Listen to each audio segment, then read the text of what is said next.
Hi, I'm Kristen Clark, and I'm here with Bobby Hood for College Planning Untangled, where we help families simplify the college planning process by providing expert information about college planning so that you don't have to go out and dig it all up yourself. Bobby, how are you Absolutely. doing?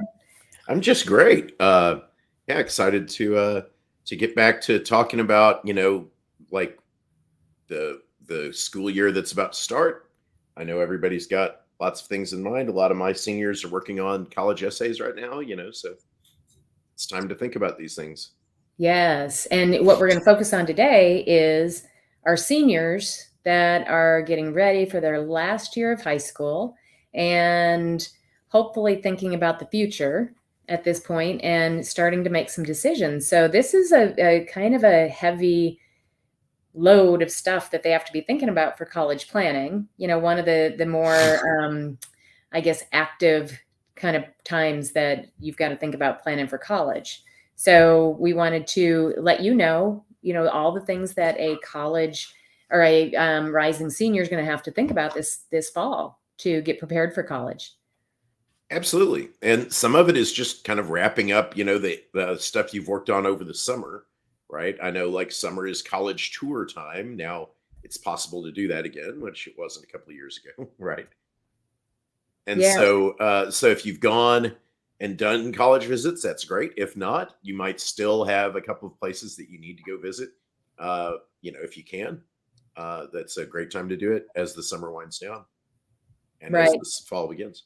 Yeah, and we don't want to have you let college planning take over your high school experience. Mhm. So we put together this really simple college planning timeline so that you can stay on track, you can get the stuff done that you need to get done, not worry about it, and still let these kids really enjoy this last year, which they should. Absolutely. I think, what happens to so many families is they get stressed about there's a million things you need to do. And so just all it turns into is just constantly feeling like you're nagging and saying you need to do stuff and you're not doing anything. And so if you have this timeline, you can just say, okay, like each week, let's sit down and pick a couple of things and just do something off that list.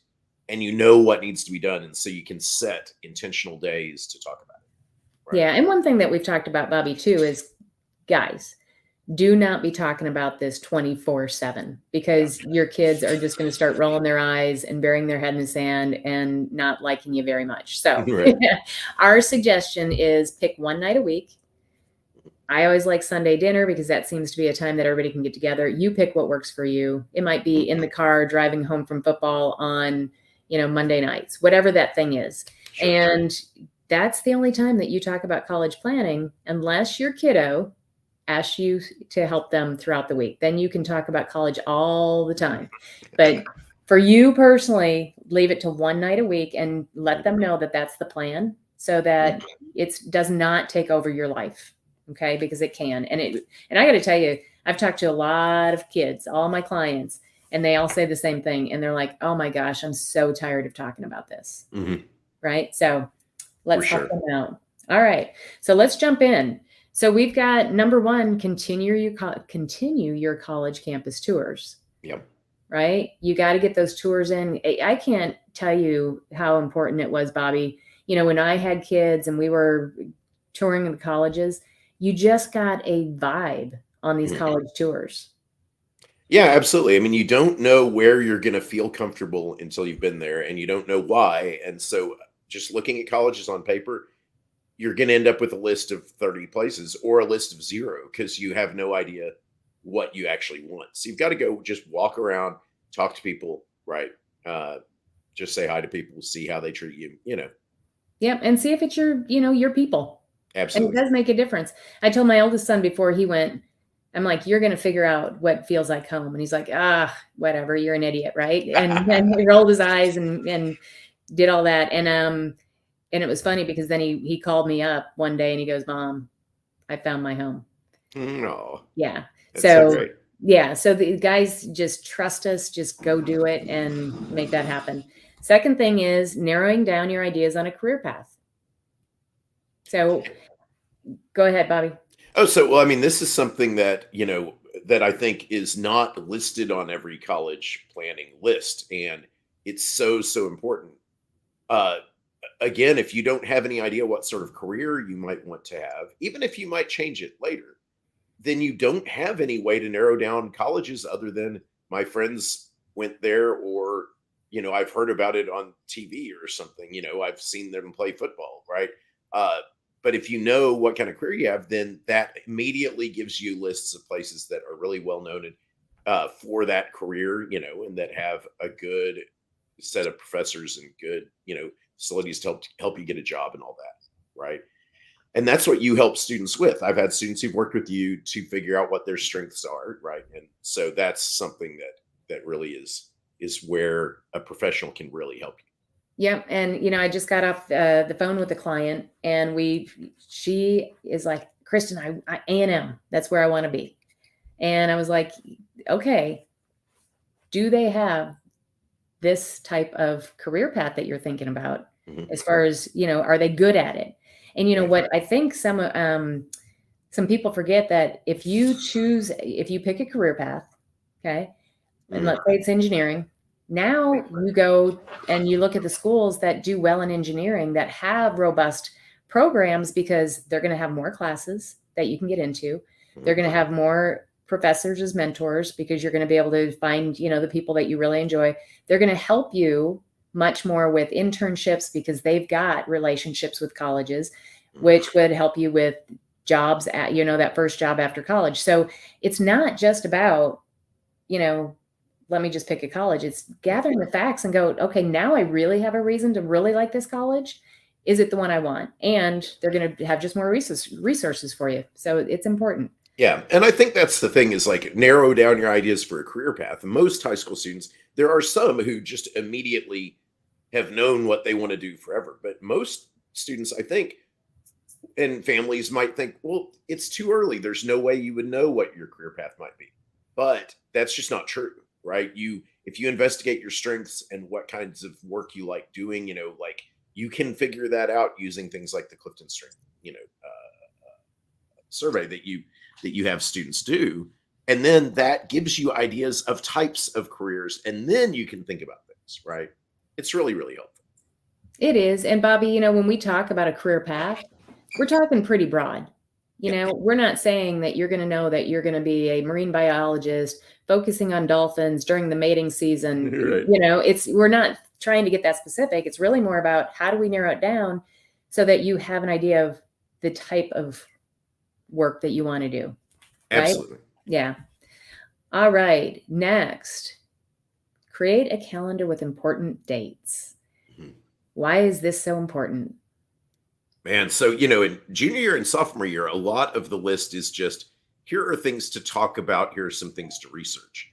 But now, senior year, there are a lot of deadlines, lots and lots of deadlines. You need a spreadsheet, you need a calendar, you need each of the colleges you're going to apply to. What are all their dates? What's the application date, early action, early decision, financial aid deadlines, all of that, right? Dates for getting your recommendation letters, all of that stuff, right? And Bobby, I think this is one that you sit down all at once and you look at your entire calendar for the rest of the year, and you just plot the dates in and just get it done. Absolutely. Yeah, I this mean, is a one-time sit down, get all the info, put it all together, and yeah, just get it all in the calendar, or else you're going to be behind the whole year and well, be and getting surprised by things and realizing that a date is 3 days away. yes, and feeling out of control. It kind of goes Mhm. back to that statement about, don't let college planning ruin your high school year, Mhm. or rule it, either Yeah. way.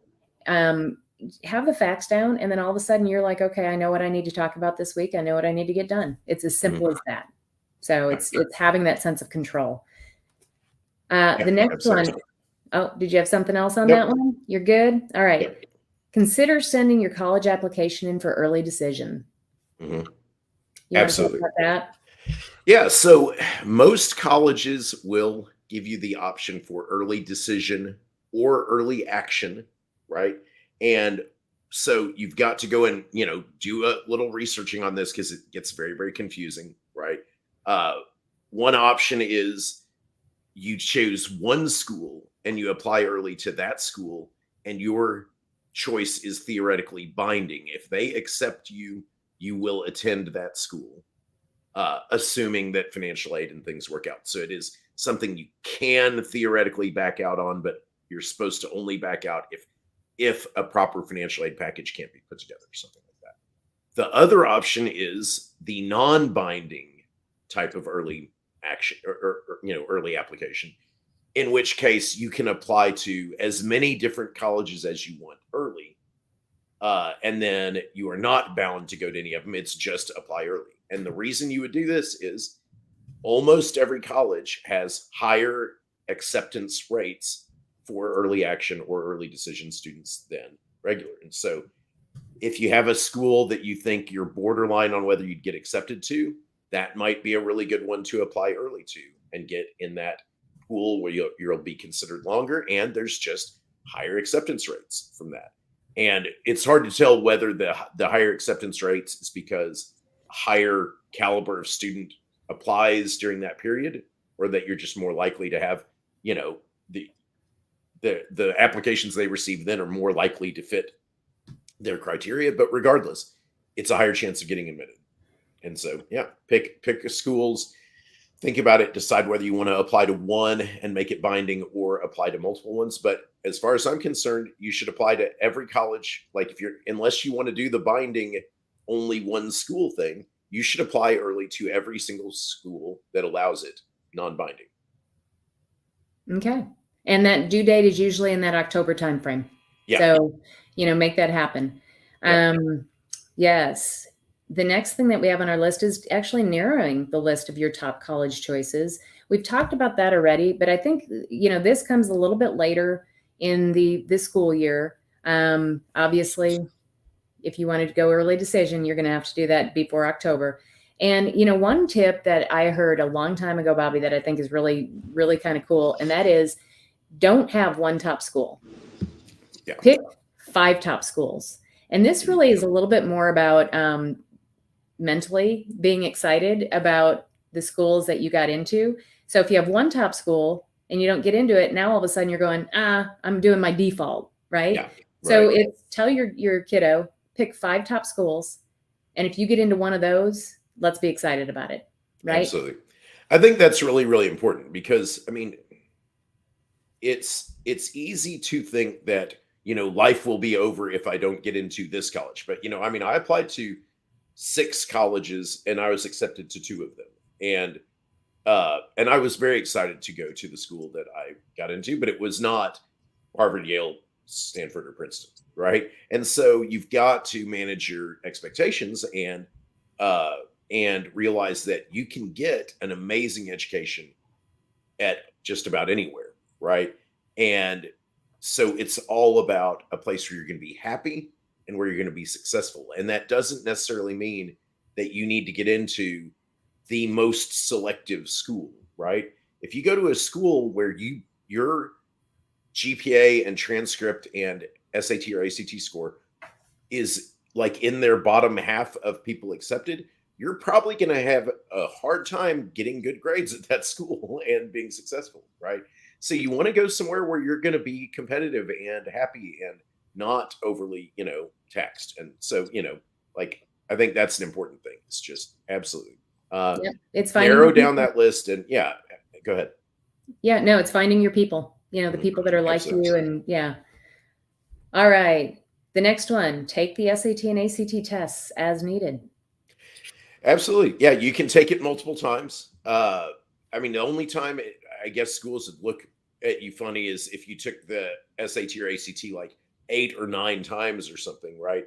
Because then it looks like you're rolling the dice. But if you're not happy with your score, get good prep and prepare and take tests at home until you know exactly what score you're going to get, and then go take the test again. And if you've practiced enough, hopefully you won't be stressed out too much when you take the real test, because it'll seem just like the practice tests you took at home.